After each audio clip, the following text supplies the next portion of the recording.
there was a wealth of research that were looking at island states. So like Sri Lanka, although it's quite big, there was a lot on the Pacific Island as well, the smaller ones. And they said that small is beautiful, and that's the best way. So locally owned, locally controlled, locally supported tourism businesses are the focus of that discussion group. And then Jafari said in 80s or 90s when he wrote this article that just a minute, all these ways of thinking about tourism are still operate. There are people who advocate tourism for their economic benefits. And on our study tour, and I digress here, we did come across, we spoke to local people that focused only on the economic aspects and say, yep, tourism's fantastic, we just want more tourists. So they're taking the advocacy approach. Of course, our students on the study tour came from a diverse background, some of them environmentalists, and they began the tour on a cautionary approach where everything about tourism, although they were tourists, which was quite funny at the time, they only saw the negative impacts. They didn't understand the positive impacts.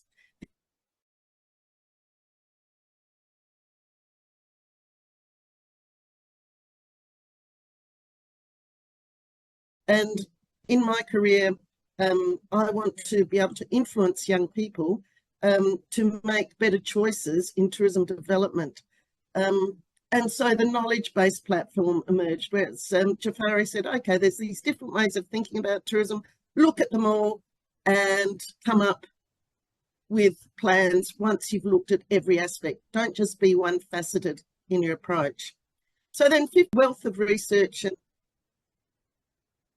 there was a wealth of research that were looking at island states. So like Sri Lanka, although it's quite big, there was a lot on the Pacific Island as well, the smaller ones. And they said that small is beautiful, and that's the best way. So locally owned, locally controlled, locally supported tourism businesses are the focus of that discussion group.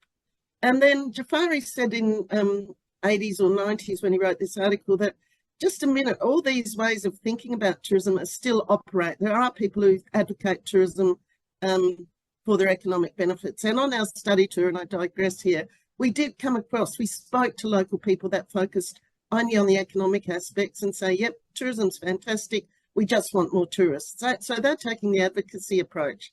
Of course, our students on the study tour came from a diverse background, some of them environmentalists, and they began the tour on a cautionary approach where everything about tourism, although they were tourists, which was quite funny at the time, they only saw the negative impacts. They didn't understand the positive impacts.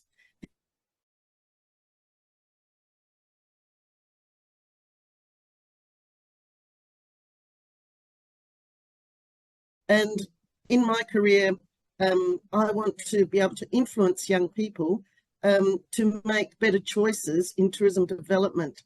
And so the knowledge-based platform emerged, where Jafari said, okay, there's these different ways of thinking about tourism, look at them all and come up with plans once you've looked at every aspect. Don't just be one-faceted in your approach. So then 15 years later, the person who set up my tourism program, Jim McBreth, noticed that there had been this sustainability approach. So from the 1990s, so when we get to regenerative tourism, I'll talk about that, which is a long time. We're now in 2024. So that's 35 years ago. Sorry, I woke up last night with a bit of hay fever. 25 years ago, people started talking about sustainable tourism. And the question is, has it made a big difference? However, Macbeth was right, but he also said that there's also this other issue, that when you're talking about tourism development, you really should make your ethical standpoints clear. So which of these platforms do you originate from? What's your way of thinking about tourism? What do you believe in terms of tourism?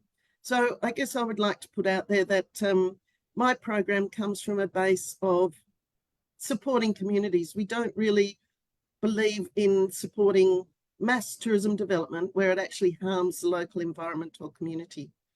Anyway, that's talking about harm. Then we moved on just recently. We've got 2010 here, but that's when the first works were going. In 23, I noticed that there was this new academic trend talking about regenerative tourism. So we looked into that, and I taught it in 2024, and after 15 weeks of teaching, I realised the simple way to say the difference between sustainable tourism and regenerative tourism is that sustainable tourism aims to prevent negative impacts, regenerative tourism aims to make things better. And that's kind of the simple way, and that's where we are now in our ways of thinking about tourism. Thank you. Thank you, Dr. Dan. That was actually quite insightful. And usually in everyday research that we see in tourism, we also see that these platforms, at least one of these approaches are used in research. So thank you so much for your insight. And with that, I am now honored to invite Mr. Janit Iddavala to provide us with more context on regenerative tourism. So Mr. Iddavala, could you provide us with a conceptual introduction to regenerative tourism and outline some of the key pillars that underpin this approach? Further, how does it differ from more traditional sustainable tourism models? Thank you, Sanli. So I think Dr. Lee briefly touched on how regenerative tourism concept first incepted. But to simply understand what regenerative tourism is from a conceptual standpoint, regenerative tourism is a transformative approach that tries to fulfill the potential of tourism places by allowing them to flourish, while also ensuring that the stakeholders, whether they are involved in the tourism industry or whether they are not involved in the tourism industry, they are provided with net positive impacts or benefits as a result of tourism coming into that destination. So that is a very simple way of looking at what regenerative tourism is.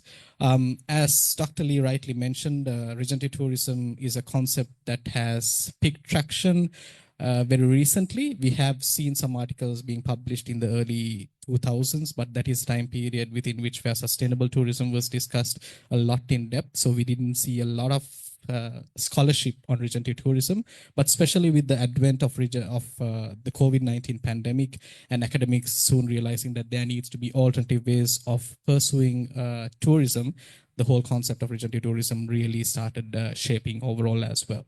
So if we really look at the primary underlying differences between sustainability and regeneration from a tourism standpoint, just to reiterate the point that Dr. Lee also mentioned, sustainability is a concept which focuses on the fact of sustaining. It's about ensuring that our future generations are able to experience what we are experiencing today in the same capacity in the future as well. But when it comes to regeneration or regenerative tourism, the focus is rather on ensuring that, okay, if tourism comes in as an intervention to a destination, that destination need to be able to get positive benefits rather than just sustaining what it is already having as a result of tourism coming in as an intervention. So there are certain key pillars that really underpins a regenerative tourism approach. One thing that you really need to understand when it comes to regenerative tourism and what really sets it apart from sustainable tourism is its focus on the place. It's a very place-centric concept. What is regenerative tourism in Perth might not necessarily be regenerative tourism here in Sri Lanka. But when it comes to a sustainable approach, I think all of you would have heard things like the Sustainable Development Goals, for an example. While they provide a lot of conceptual clarity on pursuing sustainability, the issue is we are expecting 193 countries to pursue the same 17 goals and 163 indicators. While this has its own merits, this could be challenging. Tackling poverty in Finland is contrastingly different to tackling poverty here in Sri Lanka. So what regenerative tourism focuses on is try to be place-centric in your approach. Try to make sure that the community is at the center of your tourism planning. So it is usually a bottom-up planning process that is encouraged when it comes to regenerative tourism, and it encourages bringing in indigenous knowledge or knowledge of the traditional knowledge holders of the destinations where you invest into the whole tourism industry as well. And it also focuses on creating benefits for the local community, which are not essentially only economic, but other facets like creating destination safety, improving the quality of life, improving or enhancing the destination's culture, heritage, so on and so forth as well. So there is a phenomenal emphasis on the community when it comes to regenerative tourism approach. And then the other facet is the ecological worldview or the living systems thinking that you need to adopt when it comes to planning for regenerative tourism. If you look at traditional forms of tourism planning, we see them as very anthropocentric. In other words, we are always planning for humans with the intention of benefiting humans as a result of the planning that we do. But there is a lot of other stakeholders, other living beings, other non-living beings, such as the natural environment, which essentially don't get a seat at the table when they're planning for tourism. So what regenerative tourism highlights is if you are planning for tourism in a destination, you need to ensure that all those living beings which are other than humans, all those even humans who are not essentially part of tourism, and the natural environment is given due consideration. Human well-being should not supersede the well-being of the natural environment and any other species as a result of tourism coming into that particular destination. So that is another facet that regenerative tourism really speaks about. And to do both of these, you need to understand it doesn't make sense for one particular stakeholder to do it and step back and say, okay, we are regenerative in our own right. Because unless and otherwise, everyone in the supply chain and all the different stakeholders get involved in it, and if unless and otherwise there's multi-stakeholder collaboration, it is seemingly impossible to achieve this. So to pursue this, we need that multi-stakeholder collaboration. And to do that, you'll realize that there needs to be a massive reconceptualization of what we perceive as valuable in our own right. Because we are human in our own inherent ways. We are solipsistic, we are selfish in our own ways. We prioritize our own well-being when it comes to many facets of life, including me, including you. That is the way of life. So is there any possibility that we can think beyond our own well-being is something that regenerative tourism really strives to push for as well. And finally, of course, net positivity, which is the key, I think, one of the detrimental factors which segregates sustainability from tourism. You need to be creating net positive benefits, both from a demand and supply side perspective. We cannot ignore the fact that the tourist who is coming to your destination is coming there to have a good experience, and you cannot compromise on that as well. But what we could do is get the tourist involved, co-create with them, and ensure that they are able to create and engage in experiences that are meaningful, but are also creating net positive outcomes or positive things for the destination as well. So those are some pillars that really underpins a regenerative tourism approach. I've tried to summarize a massive concept in a few short minutes. I don't know that I did enough justice, but I hope that would set precedents for our conversation today. And I believe we will have people like Maxim talking about it from a very practical standpoint as well. But I hope it sets the pedestal to continue our discussion. Thank you, Sandy. Thank you so much, Ms. Siddhavala. So with that, we kind of learned a few keywords there: net positive impact or net positive benefits. We also learned about place-centricism and also collaboration with stakeholders. And that is quite important to the approach in its entirety as well. So looking at it from a bit more of a conceptual standpoint, now we would also like to look at it in a bit of a, I would say, a practical viewpoint as well. So for that, I would invite Mr. Yohei Okamoto, who is joining us online. So Mr. Okamoto, translating the concept of regenerative tourism into practical action is crucial for creating meaningful change. So from the perspective of advanced economies, what are some effective approaches to operationalizing regenerative tourism? Are there any examples of how the concept is being successfully applied in the real world? Excellent. Can you hear me okay? Yes. Great. All right. Hi, everyone. My name's Yohei, and I'm Associate Lecturer at Murdoch University, as Diane introduced me earlier. And yeah, thanks, Diane and Janice, for the introduction. That was excellent, giving us a really good kind of a background information about regenerative tourism.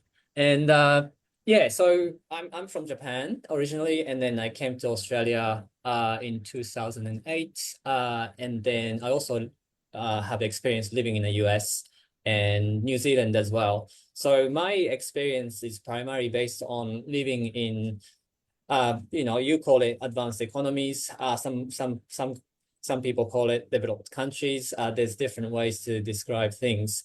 So it is sort of easier for me to talk about it from this perspective. But it is very important to acknowledge that there are different perspectives and different approaches. And as Janice mentioned, regenerative tourism is place-based. But what we can do is that we can talk about different examples and learn from them. And when it comes to regenerative tourism, I also see regenerative tourism as a sort of a broad shift in the way people look at, development and do things.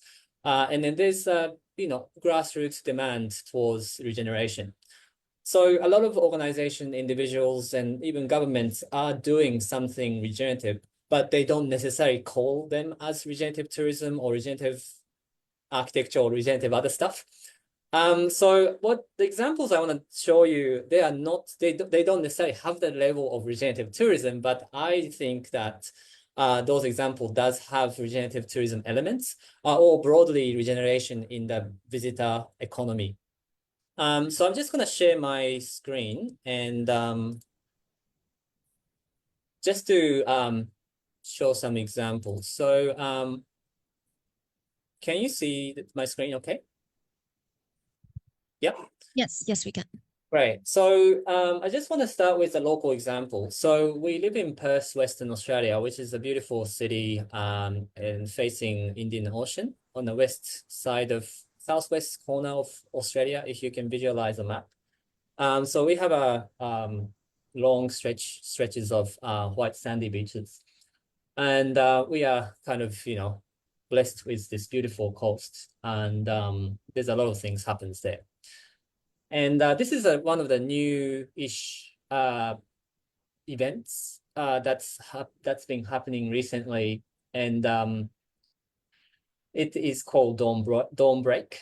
And essentially the concept of dawn break is that it is something similar to going to a nightclub, but it's happening at the beach, and then it starts at 4 a.m. in the morning. So literally the crack of the dawn, the music starts, and then people, enjoy music and dancing and things like that. And also another thing is that they use what they call silent disco. So everybody is listening to the same music, but using the headphone. And then basically when the music ends around sunrise, people will jump into the beach and have a bit of a swim, and then maybe have a breakfast. So why this is regenerative, you may think. So when we look at tourism in a traditional sense, we often look at tourism from hedonistic pleasure.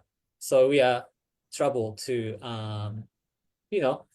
have fun, have a nice food, and then maybe some people like to go to nightclubs. And then you can have fun with that. But at the same time, there are negative implications of that type of tourism. And then this event in particular attempt to have similar experiences, but at the same time, try to do it without alcohol. Doing it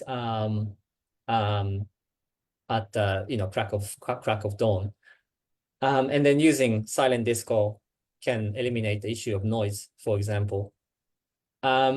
So it is a new concept, and it's only started sometime this year, but it started to attract quite a bigger crowd. It started in Perth, and then now they are expanding around Australia as well. And also it is interesting to note that, what kind of transformative impact this event may have. This event is open to anyone, but it's primarily attracting younger crowds, even underage participants. And then if they grow up experiencing having fun with this way, when they grow up, they probably, not going to go through this, issue with alcohol and violence and things like that associated with it. We don't know yet because it's a new concept, but I thought this was a really interesting local example. Next one is across other side of the world, really. There's a place called Faroe Islands. It is a self-governing territory of Denmark. It's kind of located in the northern Atlantic Ocean, so between Norway and Iceland, or in the middle of nowhere. And then this island is blessed with beautiful nature. People visit these islands for bird watching and hiking and that kind of stuff. And they do very, very unique thing at the destination level. So they basically, what they do is they close the island in the first week of May, I believe, for about a week or half a week. So no tourists are allowed to enter for that period. But instead, they bring in 70 volunteers from all around the world to conduct maintenance work on the island. So, working on building or fixing trails, putting new signs, cleaning up the islands and things like that. And then they have been doing this since 2019. And then this is sort of a part of, management plan of the island. And then it has been proven to be very successful and very popular. So there's only 70, 80 spots available. But every year there's about 5,000, 6,000 people applying for the spots. And then so people call it, to get into this program, it's harder than getting into the Harvard University. Anyway, so that's just a joke they talk about. Yeah, so this is a deliberate approach at the destination level to achieve a net positive in one way through conservation work. And also the tourists or volunteer tourists, whatever you want to call it, have experience that's very, very unique. And it can be transformative experience for them as well. Yeah, so that's another example. Yeah, if you have any questions later, maybe I can talk about it more. But in the interest of time, I'm just gonna keep going. And then finally, New Zealand, or Aotearoa, is by the way, the Maori name of New Zealand. New Zealand is a country to watch, in my opinion, when it comes to regenerative tourism, because New Zealand is I believe, the first or one of the very first country that has adopted regenerative tourism in its national tourism policy.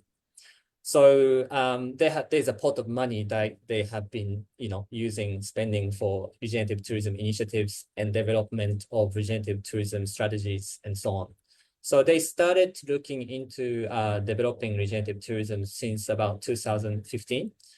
And then to date, there's about at least 29 regenerative destination management plans based on regenerative tourism principles.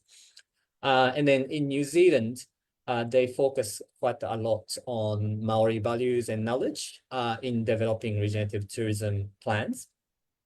So they use concepts such as, I don't talk in the Maori language because it's quite a difficult language to speak, but they have a concept of guardianship, reciprocity, which I'm gonna probably mention about it later on, but it's based on Maori values and knowledge. So that has been going on for almost about 10 years. And then, as with any tourism development, it takes time to see the outcomes. So I would say this is watch this space kind of zone. And then what's on the screen is just one example of destination plans from Bay of Plenty, which is a beautiful part in the North Island of New Zealand. So I think I'll probably finish around here and then move on to the next one. Thank you very much.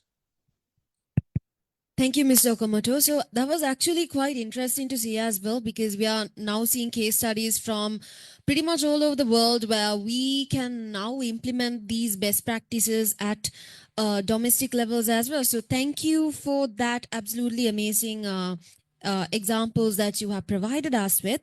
So with that, now I would like to talk to Mr. Vikramasinghe. So hi, Maxime. With your experience in the tourism industry, especially from a business development perspective, you bring valuable industry insights into the conversation and specifically on regenerative tourism as well. So do you feel that Thema Collection current strategy and operations align with the principles of regenerative tourism? If so, could you share specific initiatives or practices that reflect Thema's commitment to this? Thank you so much for the question. Firstly, I mean, I think regenerative tourism is a term that honestly at Thema we've just started looking at maybe 1-2 years ago. So I mean, it is very much, I think there are a lot of things that we have done in the past that are very aligned to what regenerative tourism is. And it is basically a journey, what I always call a sustainability journey. And now more and more we're looking at bringing in regenerative tourism to what we do.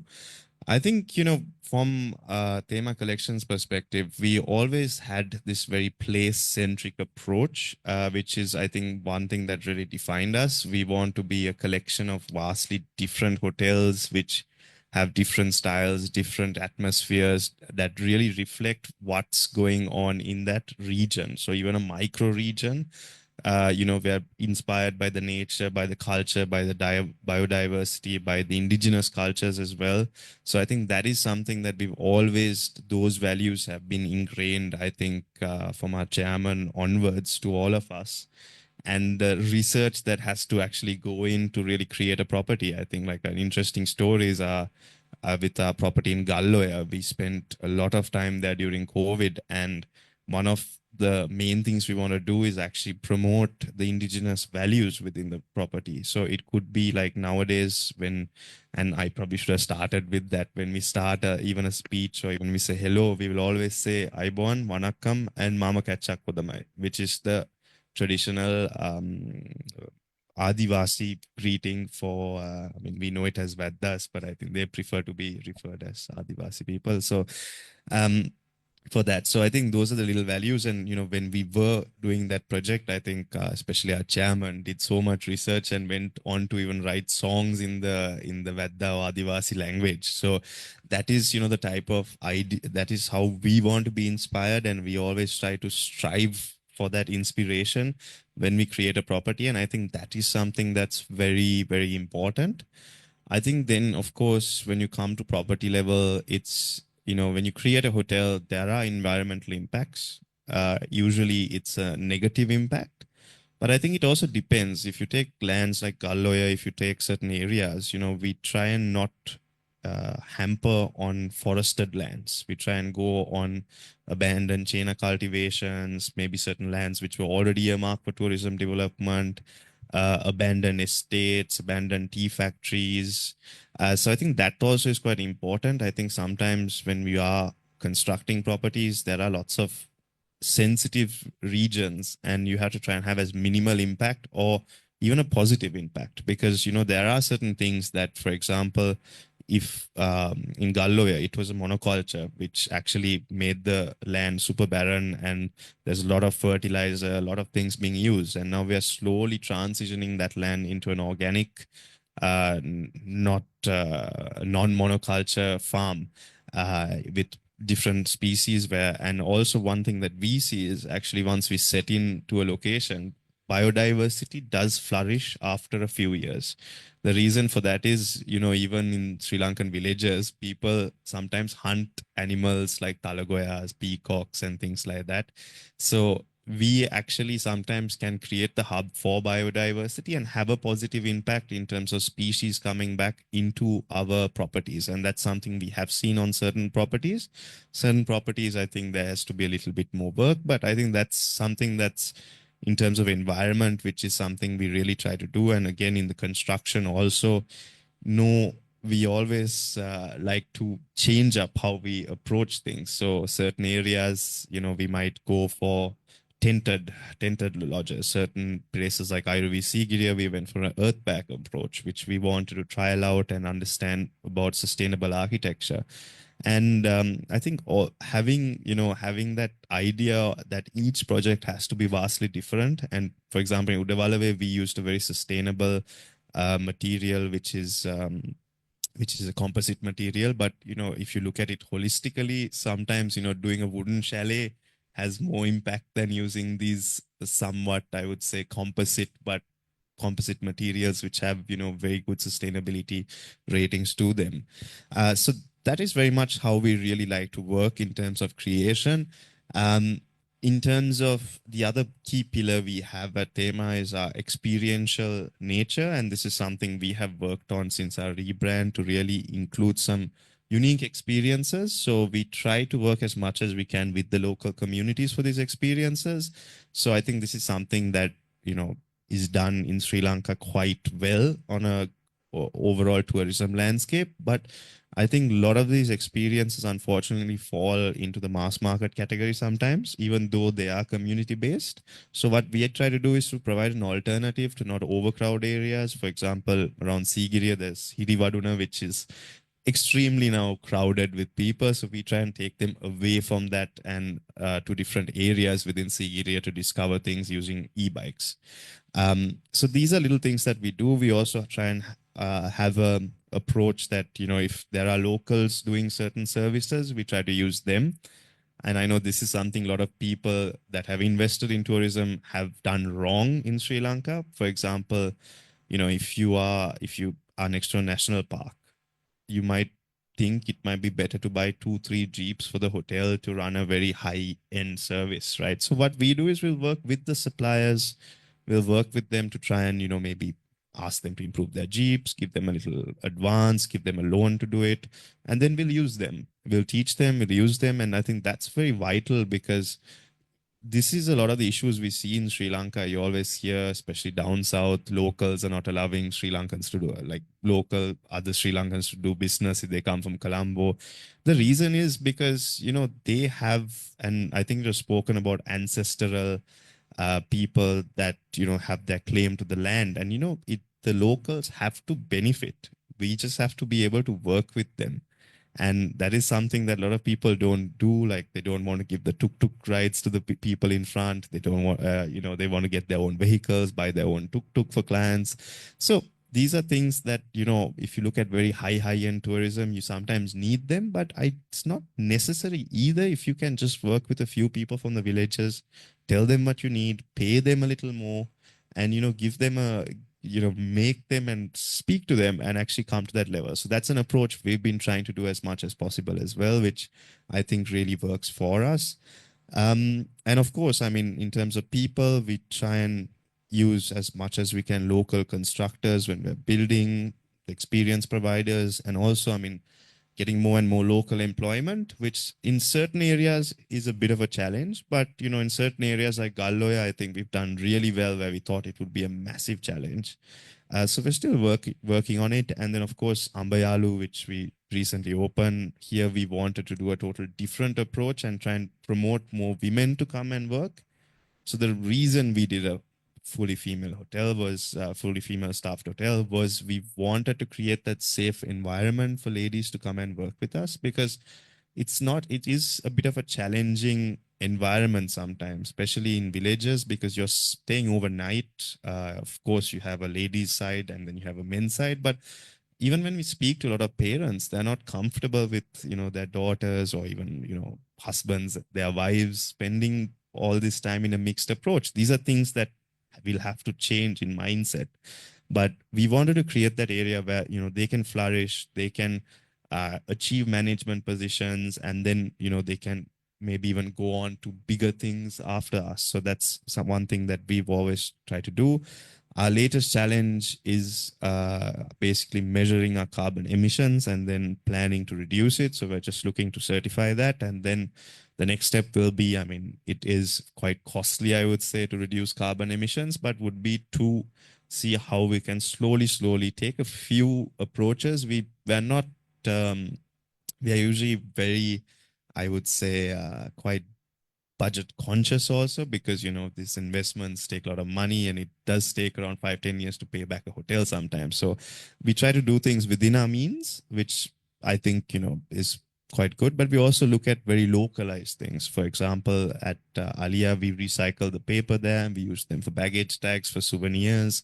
So we try and look at really small scale approaches which are quite good, and also that involve the guests as much as possible, because I think as much as you can, getting in guests to work and to understand these concepts is really important. And I think one other point also is we have done also in the past, and we're still doing a few projects to uplift environments around us.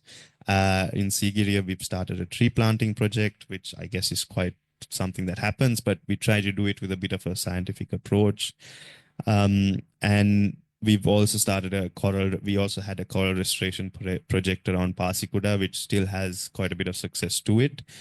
So yeah, these are just a few of the things that we do. And I think, hearing Janit and talk about this place-centric approach is really, really important. And I hope it's something that everyone here understands, that Sri Lanka is so diverse, and you really have to learn the differences, the cultures, and what brings people to regions. And I think that's also where a lot of our, I would say, the stakeholders, and I would say the tourism management has not been done. It looks at the Sri Lanka approach and not a very regionalized approach. And that's something that we look at in the way we work.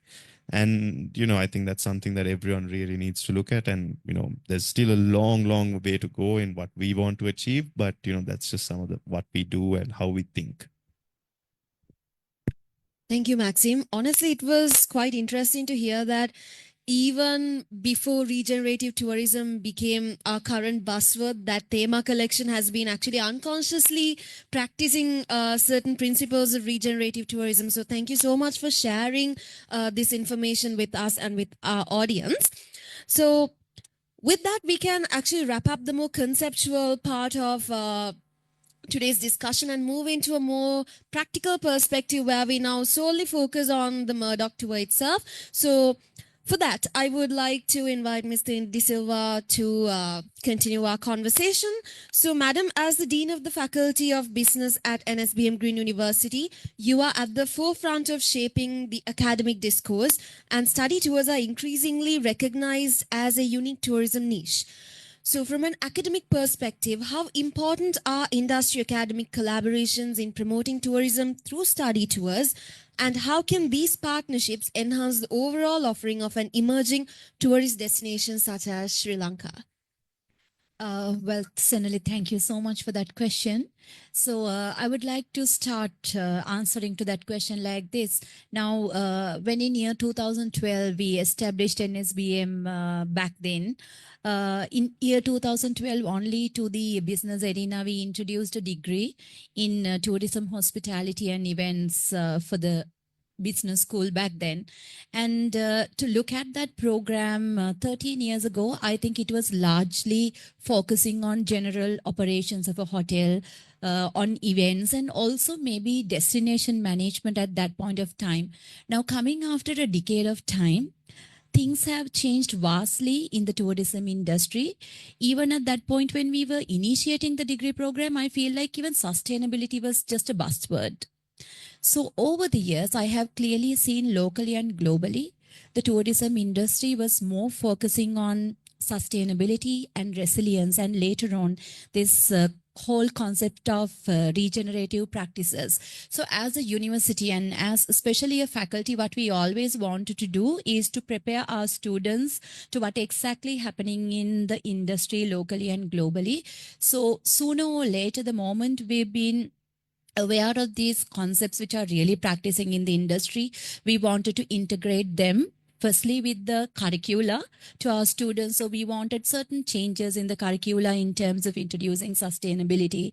And now I'm thinking of definitely having some new modules on regenerative practices to the NSBM degrees, NSBM's tourism degree program, because I clearly see from what I read and what I heard from the expert panel that regenerative practices are more than sustainability, where we are looking at actively participating, engaging, and restoring these destinations the tourist and the tourism industry related stakeholders are a part of. So I think it's very important we upgrade the syllabuses, incorporate these modules. So the other thing that we've been doing in par with these initiatives and developments is the fact that we've been largely integrating ourselves with the industries. So THEMA, why they are here and why we do this whole thing is as a result of those industry collaborations that we've been developing from the day one, and why we could get all this knowledge as academics, and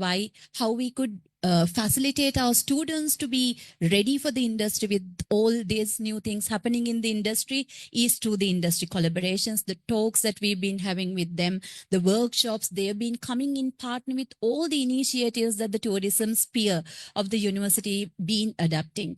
And later on as a faculty, we've been thinking of all these digital influencers and digitalization of tourism as a country, and AI. Now newly we are going to introduce how to use AI applications in tourism. We have already got the Senate approval. We have developed the module and we are going to start it for the third year students from next 2025. And then the research.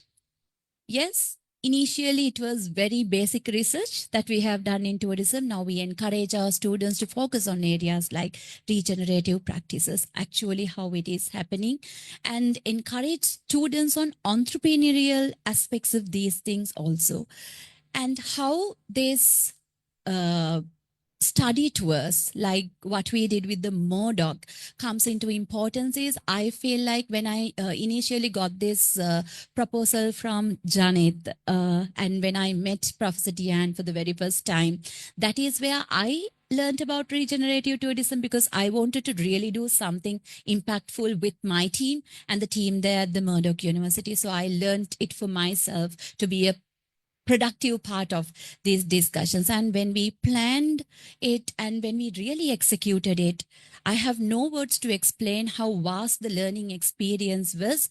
Me as an educator, me as an administrator, to incorporate such things into the well-being of our students and also to the well-being of the tourism development of our country. And especially when the students really dig themselves, the foreign students with our students, and as a pinnacle when we had the presentations of what they've done in that area in terms of their suggestions for the regenerative tourism, I was just thinking this is what you call as the experiential learning, and to a very industry related degree like tourism, hospitality and events, these are the things that we need to do as a university. So I'm really thankful to Janet. I'm really thankful to Professor Diane and the team at the MODOC for coming on board and doing that with us. But very importantly for THEMA and all the other industry collaborators who've been partnering that industry, the study tour, to make sure that our students locally, the local and global students were really getting that experiential learning through them. They've been facilitating, I think every step of the way was facilitated, especially by THEMA and then some other industry collaborators as well. And I think this tripartite interactions, the universities, global and local, and then the industry collaborations, when they all come together, that is like the pinnacle of we do the best thing to serve our students and make sure that they are ready, not only for a job in an industry like tourism, but for them to really have the knowledge and do the positive changes in their job roles in the tourism industry, to develop it and to look at it from very innovative perspectives, developing the entire country and the community. Thank you, madam. That was actually well said. I'm sure all our students even understood the point of that as well. So industry and academic collaborations are quite important, and also it would form the basis of regenerative tourism there on itself. And we appreciate you being a part of this discussion as well, madam. So with that, now I would like to return to Dr. Lee. Having experienced Sri Lanka's tourism landscape firsthand, how would you compare the country's tourism growth and evolution over the years, and what opportunities you see for Sri Lanka to embrace regenerative tourism? Thank you, Sonali. Much appreciated. I've just so enjoyed the past speakers. It's been really informative for me. Just as a background, I guess, I came to Sri Lanka over 40 years ago, before the war. At that time, I think there was a little bit of strife up north, but that was all. Sigiriya was just a rock.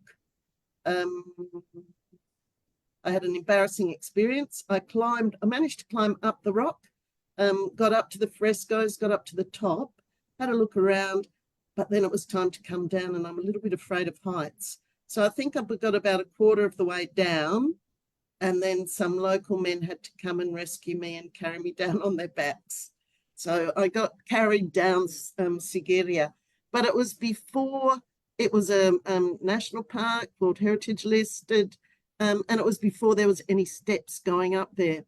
This time, being a little bit older with sore joints and things, I decided to keep Tissel company because he would have been lonely because he had a sore arm at the time and couldn't climb the rock. So I stayed with him to look after him. And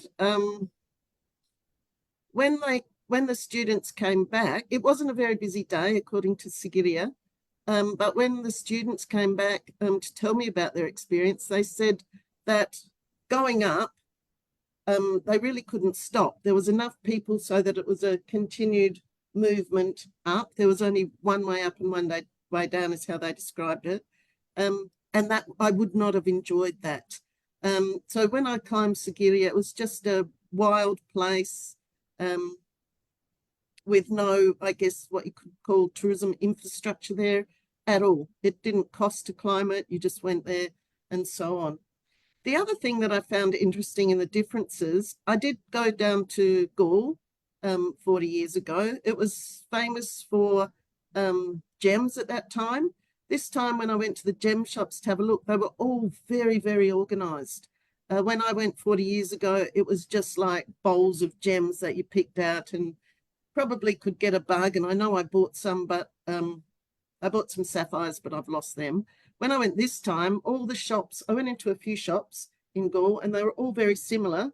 And as soon as I told them that I was really just looking and didn't have much money, the prices went down by half straight away, which again was interesting. But on the way to Gaul, we stopped for a while at Hikkaduwa. And at the time, Hikkaduwa was probably the most famous place in Sri Lanka. It was from an Australian perspective. It wasn't well known for any other part, like Sigiriya just happened to come up because we were here and found out about it. But it was where most of the Australian tourists went. And it was a very surfing, almost hippie kind of community. Now, we visited the captain of the Sri Lankan cricket team, who he'd been a captain a couple of years before we got there. So he lived in Colombo and he took us to his holiday destination over on the east coast. That was incredibly different than the west coast. So, for example, and I'm not sure if this is too much information, but I nearly got arrested over there for wearing a bikini. It was a really, really hot day. I had a sarong, but I put the sarong on the ground because my feet were burning and I didn't have any shoes. And the police came and almost arrested me for not being covered up appropriately. And being new to a destination and having been already to Hikkaduwa where people could get by with very little on, I was quite surprised. And luckily the family explained to the police why I was doing that and I quickly covered up and so on. Another example when we were on holidays there was my partner at the time got ill. So we went to see the doctor. There was at the village doctor on the east coast. There was a huge line to get to see this doctor. So we were happy to line up. However, someone came and pulled us out of the line and put us first. We were quite surprised about the treatment, the preferential treatment of tourists at that time. It was quite pleasant. And then my partner got a prescription written on the back of a little bit of newspaper and we took it to the doctor. We did go to Kandy, Aurelia, those kind of places. We were able to eat really local and so on, but there were no multinationals in Sri Lanka at the time. Colombo, well, we stayed at the Intercontinental in Colombo, so I do digress a little bit. Well, I do tell a little bit of untruth because that was in Colombo, but Colombo was not a very huge place. It didn't have all the modern shopping malls that it has now. There are a lot more markets and so on. So in terms of tourism, there was some tourism infrastructure, but not a great deal, particularly off the coast and inland. However, it was a wonderful experience and I always wanted to come back to Sri Lanka. However, the war intervened. And so I didn't until this time.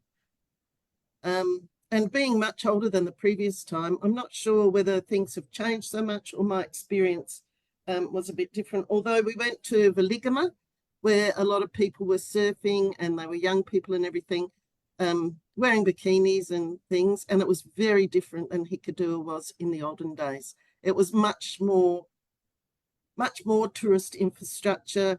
In Hikkaduwa at that time, there were little shack restaurants right on the beach, and there wasn't the kind of infrastructure that there is in Veligama right now. In terms of the what we experienced on the study tour, I really enjoyed what Tilani had to say. The learning experience for myself and my students was amazing. The support that we got from NSBM also reflected the idea of regenerative tourism approaches through this kind of community centrism. If I go to Janice pillars, community centrism, part of it is deepening interpersonal relationships, and the opportunity that I got and my students got was just amazing. We actually embedded 10 Sri Lankan students, I think, 10, into working groups with our 16 students. And that worked out really, really well, and it was exciting. The aim of that was to show our students as much as possible what Sri Lankan people really thought, rather than coming from our Western viewpoint and saying, this is how you should do regenerative tourism. They were with groups of Sri Lankans who understood the Sri Lankan culture and could talk to them about how regenerative tourism will help them understand that regenerative tourism is place specific. There were some assumptions that our students made, for example, that the Sri Lankans said wasn't quite right. The idea of the ecological worldview and viewing tourism as a living system was part of what we got all our students to focus on. Meaningful multi-stakeholder collaboration, that component was just amazing. We had such support from NSBM staff. We had those 10 students. And then we also went to various industry. Tima in particular has been so supportive of what we've been doing. And net positivity, if I look at it from the terms of the supply, the demand side, which is us, Murdoch University. Just as a background, one day I was looking at this grant opportunity that had just come up. It was a real quick one. Janeth walked by and I said, Janeth, can you help us organise a study tour to Sri Lanka? Thinking that he'd just say, oh no. And he said, yes, I can. I've done it before. So straight away, we were working together. And that was only a few months before we came. And Janeth's work with Tilani, Dean Tilani and the others was just so impressive. But in terms of the net positivity for my students, it was wonderful. One of the students commented that working with the Sri Lankan students, at the end of the tour, they were all very sad to leave each other. But one of my students said, it's like I've got another set of brothers and sisters. And that was very moving to hear that. On the supply side, I can't confirm that, apart from Dean Tilani saying that she had a vast learning experience and what she said in terms of it being successful. But I trust that there was a net positive experience for them as well, because there definitely was from our perspective. Tima, as I said, was amazing. I believe that Tima is a global case study of regenerative tourism, even though it hasn't been using those words. It's been more than sustainable. We stayed at Alia Resort near Sigiriya. We've got a tree planted there in honour of us, which is part of that whole rewilding, I guess, concept of regenerative tourism, where you don't have to actively regenerate everything in terms of the environment, but where you allow it to grow and rewild. So we were very honoured by that. But working with the locals, local communities, students, was just amazing. Also in Tima, we saw a glimpse of the community side, where we were taken to have a chat with students, young students, primary school students, learning about computers that were provided by Tima. And I believe the school was organised by Tima as well. And my students were able to talk with them. So overall, the study tour itself was a very transformative and I believe kind of regenerative experience for my students. But also the regenerative tourism approach in Sri Lanka is quite profound. As I said, the students were quite moved, as was myself. I think I had a few tears on a couple of occasions because of the brilliance of the experience. I'll just give you one last example. I was coming out after a lecture late one night. I was by myself. The lights were all off at NSBM. I think it was about 6:30 or something. And I walked down the stairs and I fell down the stairs, blah, blah, blah, blah, blah. And within seconds, there were 6 young men come to my rescue, yet the campus seemed empty. And 4 of them walked me to my room and wouldn't let me alone until they delivered me safely. And that kind of thing, it just gives me goosebumps now thinking about it. That real concern for community, for people. And I think the Sri Lankan people generally have the whole notion of regenerative approaches embedded within their philosophies. And I'd like you to thank all and every one of you, whether you're involved or not, for the experience and the regenerative tourism opportunities. So thank you, Senali. Thank you, Dr. Lee. It was good to see you, and it was also good to hear you talk about your experiences with the Murdoch tour. We're currently having a bit of a throwback moment, thinking about last year's tour as well. So thank you so much for sharing your experiences with us, and we appreciate you being a part of this discussion. And for our next question, I would like to direct it to Mr. Iddavala. Right, so when it comes to pursuing regenerative tourism in Sri Lanka, there is often a gap between theory and practice. So Mr. Iddavala, as someone who was a part of this study tour to Sri Lanka, did you notice any opportunities and challenges for Sri Lanka's tourism industry in adopting a regenerative tourism model in the future? Thank you, Sanlia. There's so much to say, but so little time, so I'll try to keep it as concise as possible. The previous speakers have spoken in much depth about regenerative tourism, its approaches, its operationalization. So when we started this study tour, I had a very unique positionality when it came to this study tour. So on one hand, I was part of Murdoch University. I was one of the unit coordinators looking into the program. I was former staff at NSBM Green University, who I thought would be a wonderful partner for this program when we wanted to do it. I'm a former staff of Tema Collection, who I thought would be a wonderful hospitality partner for this initiative. And but the problem is we weren't talking about regenerative tourism in Sri Lanka in that breadth or depth. So, but what I knew for a fact is there are elements of regenerative tourism that we were already practicing that we could really show as a country, as a destination, as a university, that will actually provide a very good experience to our students back in Australia. I think Ms. Tilney also mentioned about how back when NSBM started the degrees in 2012, even the concept of sustainable tourism wasn't something that was discussed much in depth. And I can vouch for it because I was a student back then at NSBM. And even at Thema Maxim, I think back in 2020, when we really started formalizing sustainability, we didn't really call it sustainable tourism back then. We were using the word CSR, or corporate social responsibility, up until I think 2019. It was in 2019, if I'm not mistaken, that we first introduced the sustainability policy, or the corporate sustainability policy for FEMA as well. So, but back then as well, when we were doing the transition from CSR to sustainable tourism, when we were creating the policy, one thing that we noticed was we didn't essentially have to really start from a zero level or ground level. We were already doing a lot of things, but we were just calling it CSR.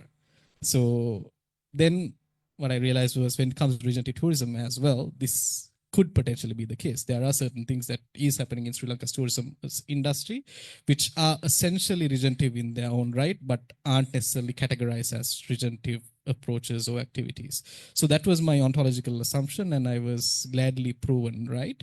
But at the same time, there were certain challenges that I noticed within the Sri Lankan tourism industry, which could prove to be challenging or could be hindrances if you have to really pursue regenerative tourism at a destination level. But before talking about challenges, one of the things that I want to speak about a couple of specific examples from the study tour. As Dr. Lee mentioned, during one of our field visits, we stayed at Alia Resort, and the students were given the opportunity of speaking with a lot of local community members as a part of the study tour.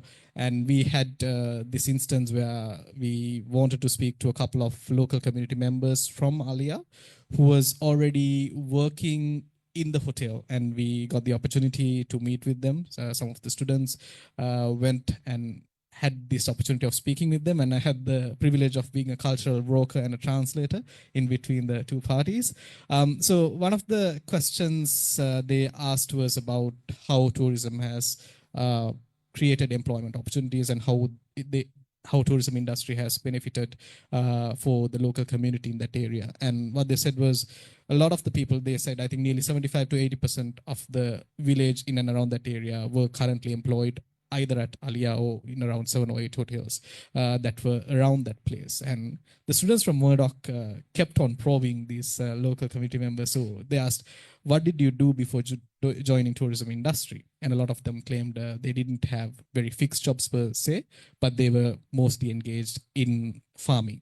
And then one student asked this question, asking, so did you have to give up farming to be a part of the tourism industry? Which I thought was a very interesting question. And I got an even more interesting answer.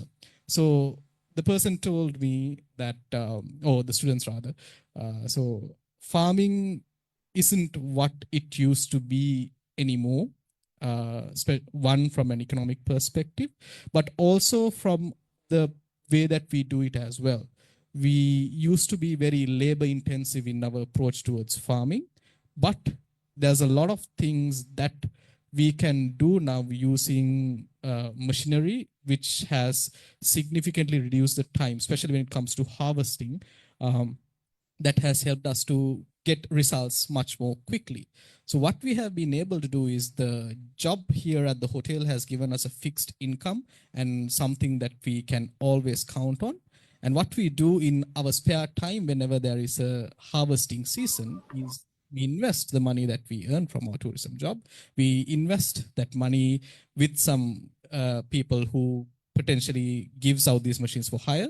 We give them the opportunity to work on something as well, and we get that, and we get the harvest as well. So essentially, tourism has created diverse economic streams for people in the area, which I thought was a very, very interesting thing, which was regenerative in its own right as well. But we spent a couple of days down south in Sri Lanka. I think Dr. Lee mentioned about it as well. Spoke to a wide array of stakeholders in the area. While it was very promising to see, we haven't really given up on the promise of giving a good customer experience. Everyone was very adamant about giving or treating foreigners in such a way that they go back to their home countries with a very good experience. A lot of them had very, very minimal idea on the potential strains that they were putting on the environment and the society. They were, I felt like, at a euphoric phase where they really they didn't really understand the consequences of their actions. They didn't understand the consequences of unplanned development, unplanned growth, and they were very happy to continue to welcome tourists over and over again as long as they got economic benefits out of it as well. So I think this was something that I noticed, which could potentially be one of the biggest challenges that Sri Lanka could face, as Sri Lanka's tourism industry could face, if we had to really go at a regenerative approach from that national level. But you can't essentially blame the local communities for that as well. I don't know how Maxim sees this, but for an example, I've been conducting my PhD research in a rural part of Sri Lanka over the past 3 months. And I got the opportunity to speak to a lot of local communities who were now part of tourism industry. And I had this interesting conversation with one local community member who belonged to an indigenous faction. And I was talking with him regarding how he felt about tourism and what kind of impact has tourism created for him over the past few years since he has been employed in tourism. He said something very interesting which really touched me. I'll tell it in Sinhala and then I'll translate it into English as well. He said, "Mahathaya, mama මේ රස්සාව හම්බෙන්න කලින් දවසට එක වේලයි කෑවේ. මේ රස්සාව නිසා මට අඩුම තරමේ දැන් දවසට දෙපාරක් හරි කන්න පුළුවන්." So to translate it in English, what he said was, before I got this job in tourism, I only used to eat 1 meal per day, but now at least I can eat 2 meals a day. So it really changed the perspective of how I look at tourism, right? I've never had a day in my life where I had to think about eating for sustenance. I've mostly eaten for indulgence. And how can I go to a community like that and tell them this is how you should be thinking about tourism and how you should not be extractive of the resources? It's very, very difficult when you cannot think from their shoes. So I think community-centric tourism ideologies are quite paramount, but in a country like Sri Lanka, where there are a lot of situations where communities might be going through a lot and they have to have that economic precedence to make decisions, it becomes a little bit of a challenge to really go ahead and push and say, look here, this is how you should be doing it. So I think private sector and even much more than the government, the state, whoever is in charge of tourism has a bigger role to play in educating them and really providing that social security that really enables them to maybe become entrepreneurs or really work in the tourism industry. If I have a couple of minutes, yeah. One other example is, I think when we were at Alia, Mr. Chandra Vikramasinghe, the chairman of Thema Collection, hosted us for a wonderful cocktail. And this was a couple of weeks before Ambayalu launched.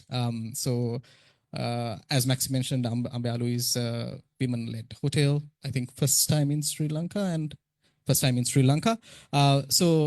The hotel hadn't opened by then, and he spoke about it very passionately. And the 16 Australian students in that cocktail saw it in a very positive light. They saw it in a very constructive and in a very positive way, and they realized, okay, this is something that is really good for the local tourism industry. The study tour ended. I went back to Australia. Ambayalu had opened. There was a lot of buzz which was created on social media. There was a lot of very positive comments, very positive feedback that I saw. And at the same time, I saw certain things which really made me sad. Not because I was in any way or form associated with the organization or because of the study tour or because of that conversation, but it made me feel really sad about how certain people perceived about certain initiatives. Because in Sri Lanka, if you think about female participation in hospitality, it is at a very dire state. At NSBM, if you, for an example, even in this class, there are a number of aspiring young ladies who would join the tourism workforce one day. But if I individually go and ask from each of you guys, I think maybe 10 to 20% of you would say that your dream is to go out of Colombo, join for a functional role in a hotel to be a chef, to be a F&B manager, because while there might be other reasons for it, one of the underlying reasons leading towards that has been the inherent safety associated with joining the hospitality industry, and also the stigma associated with joining some roles in that particular light. And what Thema tried to do in that particular instance is phenomenal in my opinion, but I think a lot of the local community, a few of the members of the local community didn't see it in that particular right, which shows why regenerative literacy is also a very, very important consideration. If we are to really solve the underlying problems of becoming a much better tourism industry and to be regenerative in our approach, I really think the way that we communicate what tourism industry should be, not just for people involved in the tourism industry, but for everyone who either directly or indirectly benefits out of tourism, should be much more straightforward, and there needs to be a lot of work that needs to be done in that particular right as well. Thank you. Thank you so much for that insightful comments that you provided on this specific question. And like you said, rather than talking about regenerative tourism as academics or private sector individuals, we also need to ingrain that into the local community as well. Because back in the day when we went and did research on sustainability, nobody really knew in the community what sustainability was. So trying to shift from that to regenerative tourism might be another challenge that we might be facing, but we can actually take this as a start of implementing such a change and allow people to understand what regeneration and regenerative tourism is about. So thank you so much, Mr. Idawala. And with that, now I will return back to Mr. Okamoto. So a study tour can be a powerful tool in driving regenerative tourism development. Could you provide an overview of how the concept of a study tour contributes to regenerative tourism, particularly through the lens of reciprocity, which has been a key ethos even before the emergence of regenerative tourism? And additionally, how have study tours in advanced economies like Japan helped in shaping perspectives on this shift? Thank you, Snell. Yeah, thank you. So what an interesting event it has been, and I've just been listening to, you know, Janice obviously, and a lot to observe. I'm kind of aware of the time restrictions as well, so I'll be fairly concise, and then just concise with the message. So focus on the questions really. So talking about study tours, let me just share my slide as well. Just these are just the pictures, so it's always good to have something visual. So we have been doing this study tour since 2019, and then really started off before that, because 2019 was when the first study tour was offered. And then, so basically, but when we started, we had no experience with you know, delivering study tours. We had knowledge about sustainable tourism, knowledge and passion about sustainable tourism back then, 2018, 2017. So as academics, you know, Diane, myself, and also we had a wonderful collaborator in Japan, Kyoko Sensei. We did a lot of brainstorming sessions and did our own research, and then we reached this concept of reciprocity, sorry, and also transformative learning. We focus pretty much on reciprocity in this section, because transformative learning is whole other stuff. And then regenerative tourism wasn't, you know, in the conversation back then, because the concept wasn't really very common yet. And yeah, so the idea of reciprocity we thought about, it came out of the idea that, you know, study tours, as with any form of travel and tourism, has impacts. So there's a lot of literature around impacts of study tours.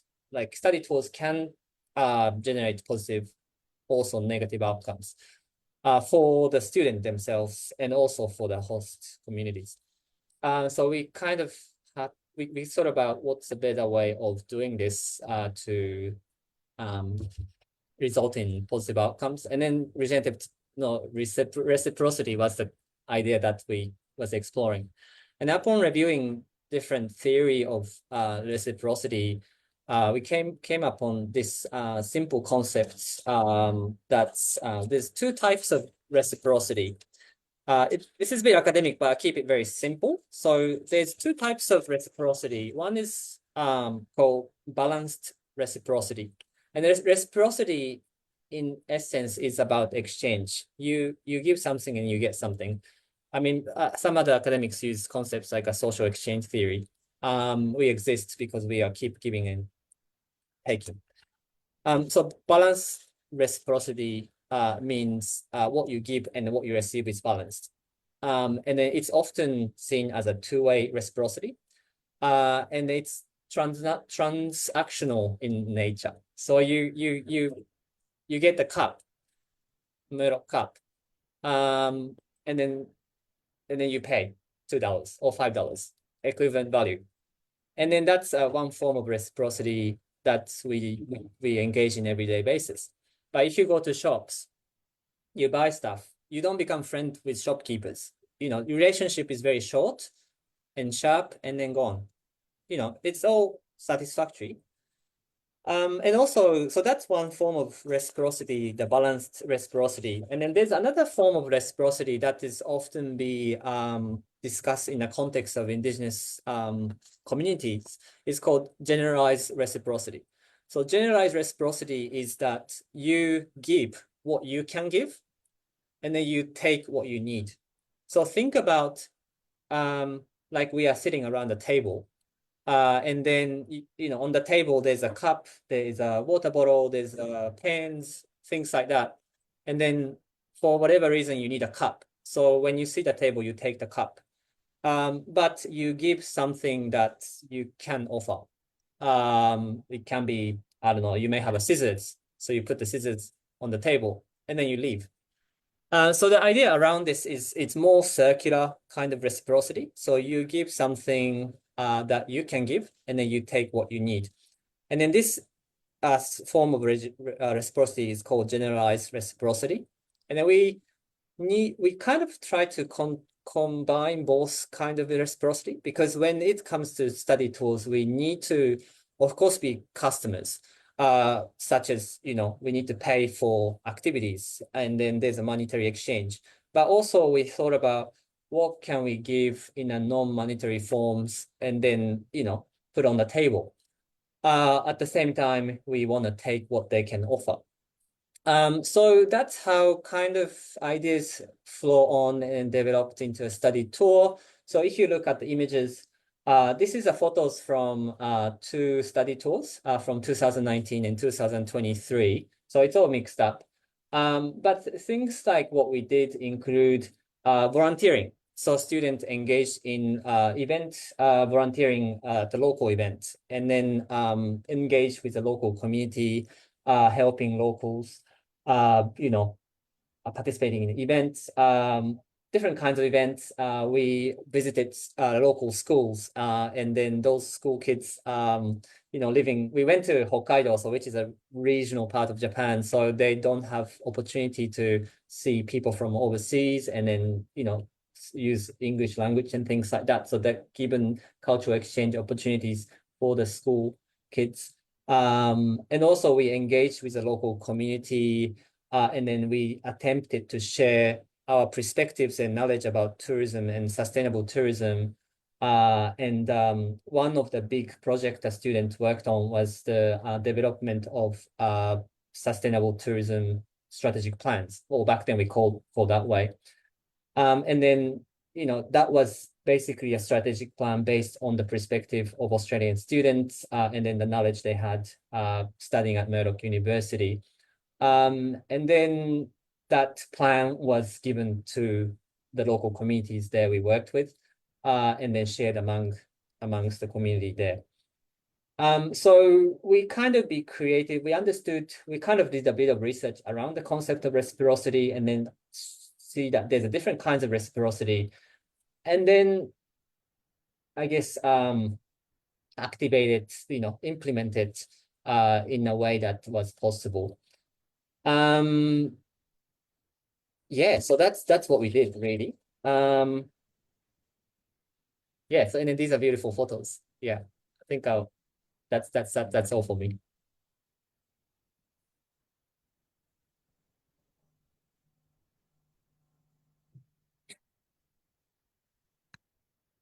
Thank you so much, Mr. Komoto. And looking at those photos and also looking back at how we did Murdoch tour over here in Sri Lanka, it seems quite similar with how this exchange happened and how it contributed to a regenerative sense of tourism as well. So thank you so much for sharing that insight.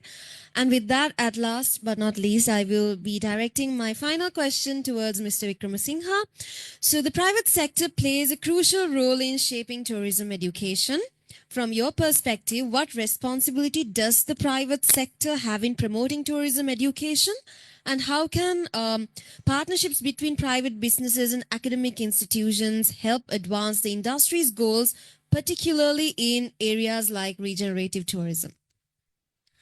I think firstly, I just want to touch on something. I think Janit was talking about the negative comments after the opening of Hambayalu. I think, it was very sad to see for us also. It's something I don't think we expected the level of positivity and also the level of negativity. We knew it'll make some noise, but not as much.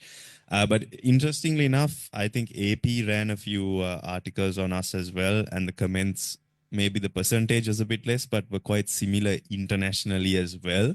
So I think that's something interesting to understand. I think bad news gets amplified so much these days, and you just need one person on a phone to make a big noise, right? So I think that's a story to everyone, not to get disheartened with what you read, what you see. Stick to what you believe in, and then that'll be okay. Look, I think in terms of education, there's a lot that can be done. I travel quite a lot extensively in Sri Lanka, and I see there's a lot of people investing a lot of money in tourism nowadays. It's seen as, I think, a quite glamorous thing to do. So people who are in total different sectors will create hotels and things like that. I think hopefully, if there could be a little more grassroots education, especially for the people in those regions, about how they can start their own businesses, because I think that is something that we also need to evaluate and study, that how many of the tourism enterprises are actually locally owned from that region. So, I mean, we can say it, we're based from Colombo, my ancestral families from Kurunegala, so we are not local anymore. I mean, we are not localized to that area. So it'd be really great to educate them on how exactly to basically to invest in tourism. And you see this happening really well in a place like Alla, which I would say a lot of the people there are locals from that area, and they do it quite well. So those are some amazing case studies and how they have understood, how they've learned to get on booking.com, how they've learned to discount prices, how they've learned, to find travel agents, and, how they do their marketing. Was it just word of mouth? So I think understanding actually how to sell and market your product is extremely important. And I think, a lot of people just maybe look at a very theoretical approach to that. And I see there are three ways. One is online through the OTAs. One, you can sell it yourself, but you need a lot of money to market the product. So you need your social media, and a lot of people, especially younger people, think that is the main way of doing things. You get some nice videos and content and you push it out, but it costs a lot of money to do that. Like, we see our budgets every year just exploding to try and get people to come to our properties and to see our properties on the web. But there are so many different ways also, that are less costly. You can speak to travel agents, you can tie up with them. And I think that's something that has to happen so that people can be entrepreneurial and understand.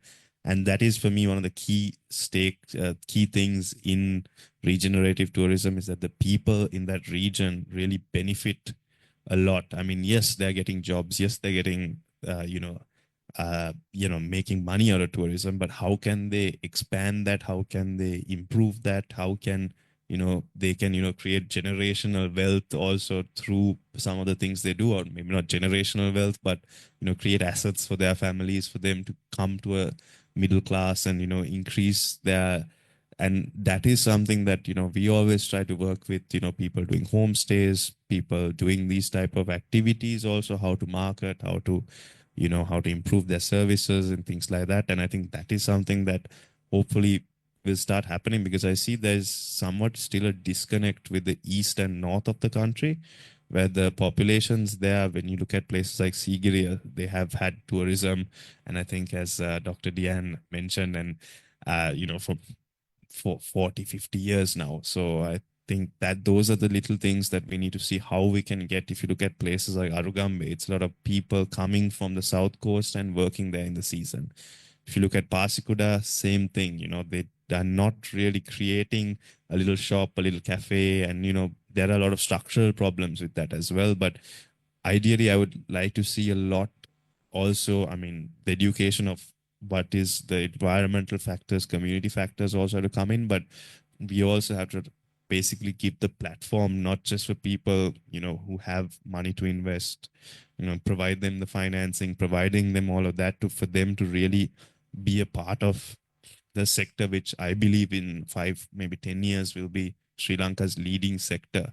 So, you know, it's very important that we do that. And we also, that we look at how we can protect it and make Sri Lankans benefit the most from tourism, because that also is a real subject nowadays about a lot of people coming in, foreigners, and coming in and investing. So I think a lot of education on how to practically approach things, how to, you know, get your guest house, you know, little things like you, if you paint it a nice color, you put some nice furniture, you change up the toilet a little bit, you can go from selling it at $50 to maybe $70. And that will create a huge impact. How do you market it? If in the off season, if people aren't coming, or if you're not in a very popular area, how do you get your business going? If you're starting something in, I don't know, let's say like Matale, or if Matale, a lot of tourists go through it, but they don't stay overnight there. So how can you create a USP to that product? How can you do that? And I think that is where you need the private sector to really come in and give those ideas to people to really make them understand the viability and how to, you know, do that. Because I think before anything, you know, you need the communities to get involved, and you need them to, because they will sometimes invest their entire life savings sometimes to do projects, and if those projects don't work out, then, you know, it's a very big disservice. So I think it's a very different answer maybe than what was expected. But I think in tourism in general, you know, there aren't incubators, there aren't that many places of support in terms of education and resources for the people in rural communities that want to do something in tourism. And I think that's really crucial. Thank you, Maxim. And like we have discussed before, like this entire tour that we did with Murdoch University would contribute to an educational perspective as well. And it's also important that certain community-oriented and community-based initiatives are taken along with private sector collaboration, so that it's not exactly bottom-up or top-down, but like regenerative tourism says, there is collaboration between all stakeholders and everyone's best interests are kept in mind. So with that, we are concluding today's panel discussion. But before we officially conclude this panel discussion, thank you so much to our panelists for sharing their insights. So thank you, Dr. Lee and Mr. Okamoto. We appreciate your presence from Murdoch. And now it's your turn, to the audience, those who have joined us online. We would love to hear any questions, and if you want to reflect on today's session, you are welcome to do so. So this is your moment to send us questions, and our panel would still be very happy to answer those questions for you.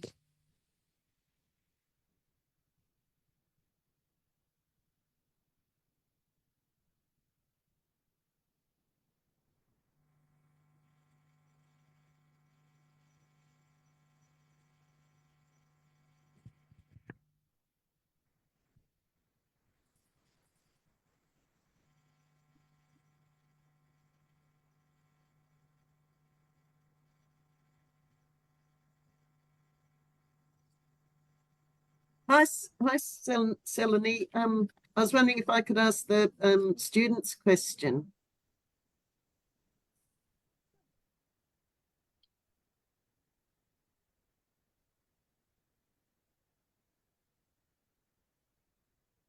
Yes, Dr. Lee, you are quite welcome to do that. Okay, I was just wanting to ask the students, if we ran another study tour, would you be willing to work in groups with Australian students to talk about regenerative tourism planning or strategies? Put your hands up if you would. Oh, that's a bit tricky. No, that's a bit mean, because if you don't want to, we can see. So like I'm seeing their faces, and some of them actually do look quite interested in that. I think it's mostly to do with the cultural exchange and working with new communities. So some of them are nodding their heads at me right now for what I'm telling you. So we would love to do this all over again with a new set of students as well. One of the great things about having students work together was that it was real life stuff. It was like working with an international colleague in a real life setting. So our students came from a variety of backgrounds. One of them was doing tourism. We had a chiropractic, we had a vet, we had psychs, we had educators, we had community development, sustainable development people, and all sorts of different types. Janeth might remember some more. But then the Sri Lankan students were the one with the most tourism background. So that was really interesting as well. But what happened was that they got that intercultural kind of experience, learning about the different points of view culturally, but also not only culturally, but also through different backgrounds of interest. And as I said, one guy felt that he had new brothers and sisters, which was really lovely. But from a facilitator's perspective, and Janeth and I worked with them on this, it was really wonderful to see, wasn't it, Janeth? Because they also did things socially together as well. So we've got a couple of, I don't know if I'm allowed to say it, Janeth, but pub shots of them where they went and had a night out all together. It was just wonderful. So if you get the opportunity, I really encourage it. Not just as a wonderful, amazing learning experience, but also as a personal development experience. The new Colombo plan aims to send young Australian nationals out to regional areas to really build networks and get to understand the culture more. And I think that was a huge outcome for our students, but there are unexpected outcomes like getting to know other Sri Lankans their own age at the same level.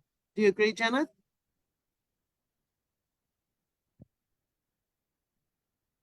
Yes, I think so. And I think it'll be, I think to be regenerative, I think it needs to happen again as well. So to continue on the trajectory, I think that'll be great. And I think the students at NSBM will be more than willing to participate in the study tour once again.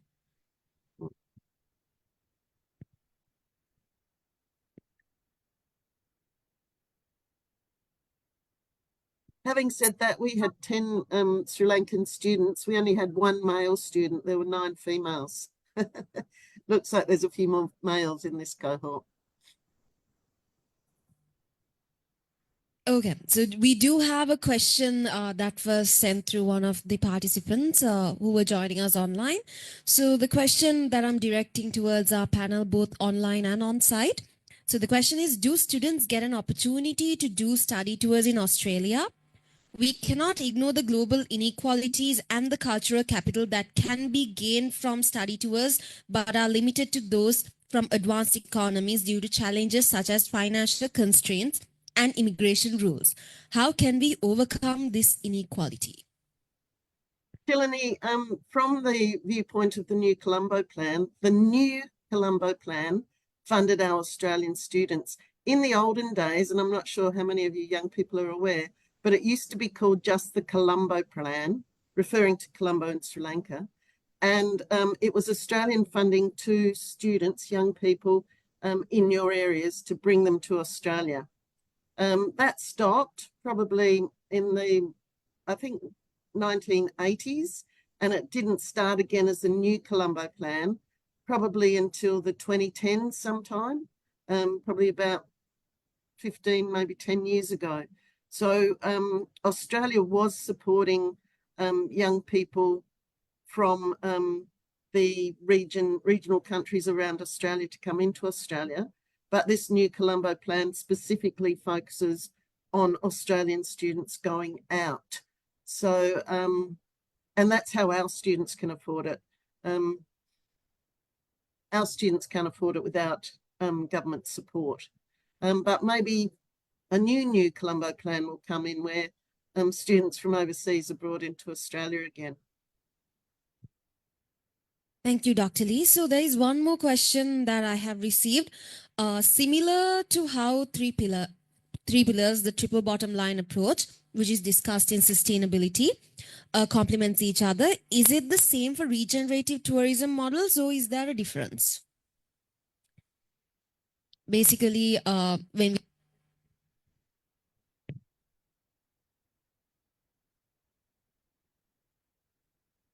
we look at the triple bottom line, right, the three pillars are there. So is there a difference between that model and regenerative tourism models?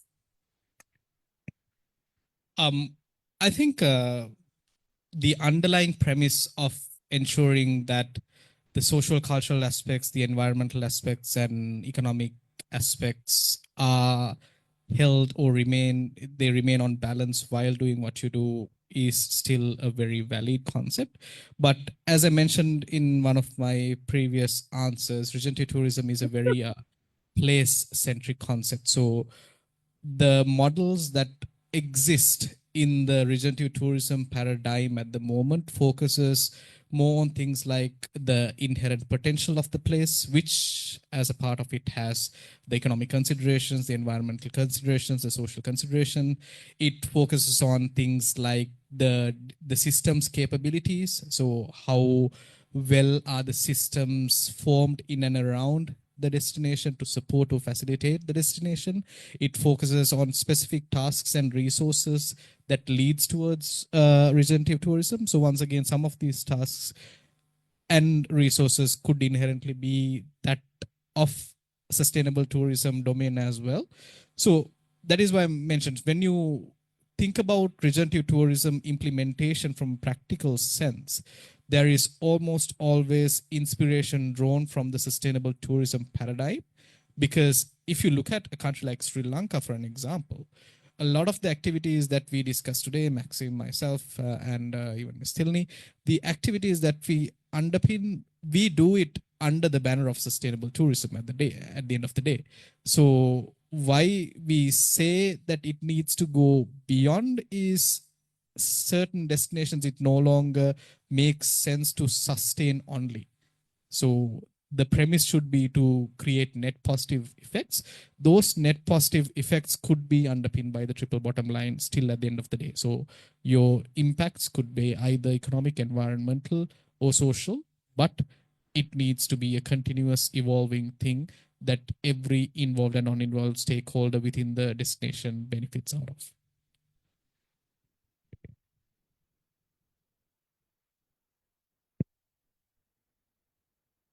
So with that, we also have, I would say, a statement, right? You are free to comment on it, actually. So one of the participants online, they have sent us this. It seems like, for me, finding a balance between regenerative tourism and Sri Lanka's economic situation is the key challenge. And we have no way of knowing how long it will take to achieve. However, the best thing we can do currently is continue educating future stakeholders and spreading awareness through initiatives like this. A big thank you to everyone involved in taking this initiative forward. So we also thank you for sending this comment towards us, and we appreciate that you are live watching us have this discussion as well. So yeah, I think it's a good point. I think, but the way we see it, it doesn't have to be really a cost. It can be a more of even, it can even be seen as a profit center sometimes, like not profit, but a reduction in cost by implementing sustainable practices or regenerative practices sometimes. So I don't think, I mean, the economic context isn't amazing in the country. The recovery has been, I think, a bit better than what most people expected. But I think that's when I think the government also has to step in and try and get a bit of financing and get a few things done for the right sorts of developments if they align along these goals that they make state. And this is something that happens in many countries for sustainable projects, for solar, we used to have special, lower interest loans and things like that. So I think, if it's for creation of projects and all of that, it is not maybe the best time for a lot of people, but in people that have existing projects, I think, you can always look at things in a very small scale. You don't have to spend millions to do these things. These are often little HR policies when how you recruit and few things like that, which could have more of an impact in the time to come. And I think those are important things that can be done and economic conditions are important, but not always compulsory to have great economic conditions. And I don't know, as a company, we always thought, I think, through the hardship is probably when we've opened the most hotels. So I think we're maybe not the best examples, but sometimes, it's sometimes better to take that action now than keep it for later, because that opportunity might pass. So that's how we've always seen things. Yeah, and I'd just like to say, Selene, can you hear me? Yes, Dr. Lee, we can hear you. Yeah, I'd just like to say that I really agree with what Maxime's saying, and Janeth alluded to it before, that sometimes the economic imperative can override the rationale of good management, because it's immediate. You need to get that 2 meals a day rather than 1 or no meals a day. And that's been a theme throughout tourism development around the world, the research in it. But I think for me, when discussing and educating people, I think in terms of tourism development, the bottom line is that more doesn't mean better always. So this idea of just bringing more and more and more in isn't the answer to either economic problems or other tourism development issues. And I think Maxime really presented it nicely, where you can do small scale things that improve things, not just with huge economic outcomes, but with social and environmental outcomes that are then more well-rounded in the sense of well-being for the local communities. Of course, economics, I believe, is the bottom line. You have to make a profit. Otherwise, as a business, the business doesn't work anymore, and then someone else will come over and they might not have such good goals. So I strongly support the economic profit, and I really like Tima's and Maxime's kind of philosophy that more doesn't have to mean it. Of course, more can, but more small scale could be appropriate to look at mass tourism in Sri Lanka. Mass tourism being most of the tourism in Sri Lanka. And I think Tima is doing a really good job with its small scale but high quality, often hotels. Although there was an instance in Veligama where I stayed in a 5-star resort and the students stayed at a backpackers that were both Tima owned. I was a bit privileged there. I felt a bit sorry for the students, but they enjoyed it, I think. So yeah, but my bottom line is, and I think what I'd like to get to the students of Sri Lanka is getting 3 million tourists in this year isn't necessarily the answer to any economic problem. Increasing to 2 million tourists this year, I think maybe that's something that you can look at, but there's not the need to keep increasing without using kind of management strategies to get the best kind of outcomes. Thank you.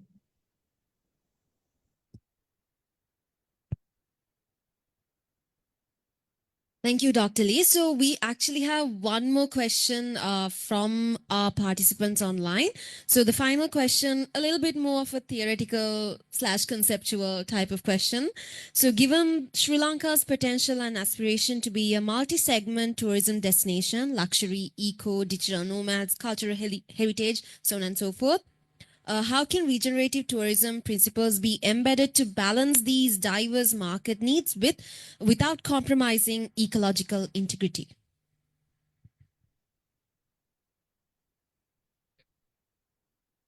Jana, can you answer that? Yes.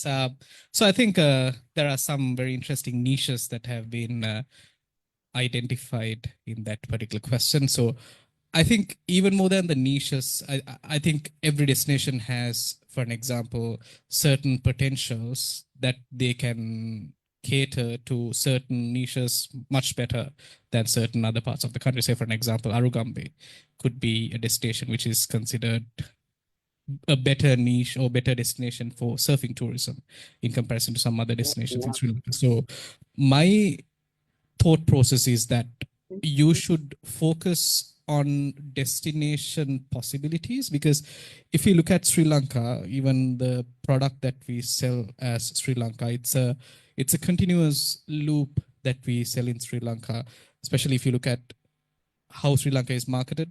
We have if we have a number of fixed itineraries that we continuously push for when it comes to promoting or marketing Sri Lanka. So I think there is that need to go beyond that loop. I do understand when it comes to a client, you can't necessarily say we can't tell you, we can't promote Yala to you because it is overcrowded. We can maybe a tour operator or a DMC could give that advice, but you cannot force someone to say, look here, we can't allow you to go to Yala. But what you could do is carry out promotional strategies or promotional activities that really perhaps gives priority to certain alternative destinations. Even if you look at our overall marketing campaigns and our overall marketing approaches, for an example, I know Sri Lanka now has a tagline where it says, you will come back for more. But are we really showing what you need to come back more for? Or are we really showing the same things, same destinations over and over again, and kind of requesting tourists to come and see the things that they've already visited, right? So Sri Lanka has a wide array of national parks, for an example, that are some of which are really not explored. Sri Lanka has 1,600 plus kilometers of undisputed coastline, but it's saturated in certain parts of the country. So I think it's good if the destination itself understands what it could potentially be good at, and chances are destination could be good at multiple things as well. For an example, Maxim highlighted about Galloya. It has its own indigenous community, and the inception of tourism has given a new light to the indigenous community there. There is a national park in Galloya, which is perhaps one of the only places in the world, Maxim, where you can see swimming elephants. So you can have multiple niches. So you could be a wildlife destination and a cultural destination as well. But I think it's the people within the destination who need to understand what it could potentially be good at. And at the same time, I think there is an inherent need for the state sector, for the government to really facilitate the infrastructure and the overall planning mechanisms around it, so that there is proper planning, especially if you're going to newer destinations, so that they are managed in an effective manner. So we take proactive steps as opposed to having to take reactive steps after something has already happened. Can I add as well a few things? Yes. Great. So I have been to Sri Lanka, but when I was at the age of 6, so I don't remember my time there. So I can only talk about it from sort of a perspective of someone who haven't been to Sri Lanka. So general perspective. So we're talking about, big picture, like regenerative tourism. As Diane mentioned in the first slide, it's sort of a paradigm shift happening, meaning there's an increasing number of people who align with regenerative values, whether for tourism or other things. And then no one really wants to push into a particular way of doing things. So I think it's the key. One key is to understand, how this way of traveling is changing. I provided the example of dawn break, which is a relatively new concept, but it is about not consuming alcohol, waking up early, having a healthy lifestyle. It's low impact type of activities. There's a lot of operators in Australia and New Zealand as well that incorporate every day, incorporate activities that help local communities, visiting local schools or doing some rubbish pickup and things like that. And then people love that kind of activities increasingly. I'm not saying everyone. So I think it is important to kind of think about how the paradigm shift is happening in a society broadly, and how you can go along with that. and then create tourism products based on those changes that's happening, instead of thinking that tourists are the same, which is a wrong assumption.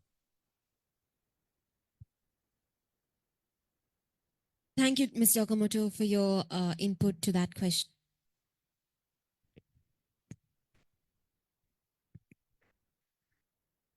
And I would like to say a big thank you to our online audience for sending in their questions. Thank you for actively engaging with us. So with that, we are ready to officially conclude our panel discussion. So as we actually wrap up this insightful discussion, we've heard a range of perspectives on the evolving tourism industry, from its conceptual foundations to its practical applications and future direction. We've explored how regenerative tourism offers new opportunities and how initiatives like study tours and industry academic collaborations are essential to driving this change. Whilst there are certainly challenges ahead, there's also immense potential to reshape tourism into a more regenerative and inclusive force. And as we move forward, let's remember that every action we take, whether on the ground or in the classroom, can contribute to a tourism model that benefits not only the economy, but also the environment and the communities we engaged with. So with that, I want to extend my heartfelt gratitude to our speakers for their invaluable contributions and to our audience for their participation. Together, we are paving the way for a more inclusive, regenerative future in tourism with industry-academia partnerships.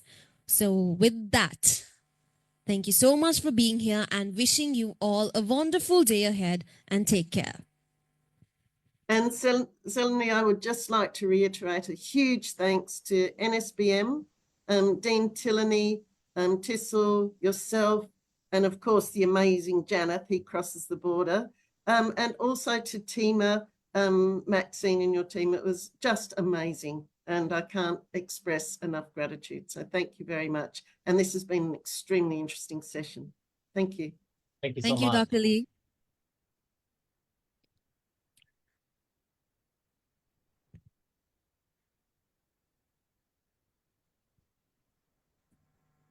Right, I think that's it.